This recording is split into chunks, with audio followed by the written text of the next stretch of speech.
একটা ছোট গ্রামে রামু নামে একটা ছেলে থাকত। রামু খুবই দরিদ্র পরিবারের ছিল এবং তার বাবা মা ছিলেন কৃষক। প্রতিদিনই বাবার সঙ্গে মাঠে কাজ করতেন। বয়স কম হলেও তিনি ছিলেন অত্যন্ত পরিশ্রমী ও দায়িত্বশীল। গ্রামের অন্যান্য ছেলেমেয়েরা যখন খেলাধুলায় ব্যস্ত থাকত, তখন রামু তার বাবাকে মাঠে কাজ করে সাহায্য করত। তিনি কৃষিকাজ পছন্দ করতেন এবং প্রতিটি কাজ তার বাবার কাছ থেকে যত্ন সহকারে শিখতেন। রামুর স্বপ্ন ছিল বড় হয়ে একজন ভালো কৃষক হবে এবং তার পরিবারের অবস্থার উন্নতি করবে। একদিন গ্রামে খুব বৃষ্টি হলো। রামুর মাঠ প্লাবিত হয় এবং ফসল নষ্ট হতে থাকে।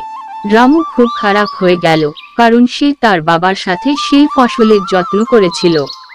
কিন্তু হাল ছাড়েননি রামু। তিনি ভেবেছিলেন যে তিনি অবশ্যই একটি সমাধান খুঁজে পাবেন। তিনি তার গ্রামের প্রবীণদের কাছে পরামর্শের জন্য যান। তিনি রামুকে ধৈর্য ধরে পরিশ্রম করার পরামর্শ দেন। রামু তার কথায় রাজি হয়ে ক্ষেত থেকে পানি তুলতে লাগলো। কঠোর পরিশ্রমের পর রামুর ফসল রক্ষা হওয়ায় তার পরিবার খুব খুশি হয়ে ওঠে। গ্রামের মানুষও তার পরিশ্রম ও নিষ্ঠার প্রশংসা করতে থাকে। রামু বুঝতে পেরেছিল যে কঠোর পরিশ্রম এবং ধৈর্য দিয়ে যে কোনো সমস্যা সমাধান করা যায়।